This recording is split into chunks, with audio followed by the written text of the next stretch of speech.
আমি মরে গেলে আমি শব্দ দিয়ে যে বাড়িটা তৈরি করেছি সেটা কান্নায় ভেঙে পড়বে। তাতে অবাক হবার কিছু নেই। বাড়ির আয়না আমাকে মুছে ফেলবে, দেওয়ালে আমার ছবি রাখবে না। দেওয়াল আমার ভালো লাগতো না, তখন আকাশ আমার দেওয়াল। তাতে চিমনির ধোঁয়া দিয়ে পাখিরা আমার নাম লিখবে, অথবা আকাশ তখন আমার লেখার টেবিল। ঠান্ডা পেপারওয়েট হবে চাঁদ। কালো ভেলভেটের পিনকুশনে ফোটানো থাকবে তারা। আমাকে মনে করে তোমার দুঃখ করার কিছু নেই। এই কথাগুলো লেখার সময় আমার হাত কাঁপছে না, কিন্তু যখন প্রথম তোমার হাত ধরেছিলাম তখন আমার হাত থরথর করে কেঁপেছিল, কিছুটা আবেগে, কিছুটা আড়ষ্টতায়।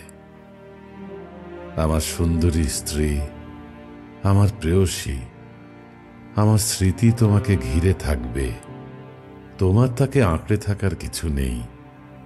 তুমি নিজের জীবন গড়ে নিও। আমার স্মৃতি তোমার কমরেড। তুমি যদি কাউকে ভালোবাসো, তাকে এই স্মৃতিগুলো দিয়ে দিও, তাকে কমরেড করে নিও। অবশ্য আমি সবটা তোমার উপরে ছেড়ে দিচ্ছি। আমি বিশ্বাস করি তুমি ভুল করবে না। তুমি আমার ছেলেকে প্রথম অক্ষর শেখাবার সময়ে ওকে মানুষ, রোদ্দুর আর তারাদের ভালোবাসতে শিখিও। ও অনেক কঠিন কঠিন অঙ্ক করতে পারবে। বিপ্লবের অ্যালজেব্রা ও আমার চেয়ে অনেক ভালো করে বুঝবে। তাকে হাঁটতে শেখাবে মিছিলে, পাথরের জমিতে আর ঘাসে। আমার দোষগুলোর কথা ওকে বলো, ও যেন আমাকে না বকে। আমার মরে যাওয়াটা কোনো বড় কথা নয়। খুব বেশি দিন আমি বাঁচব না, এটা আমি জানতাম।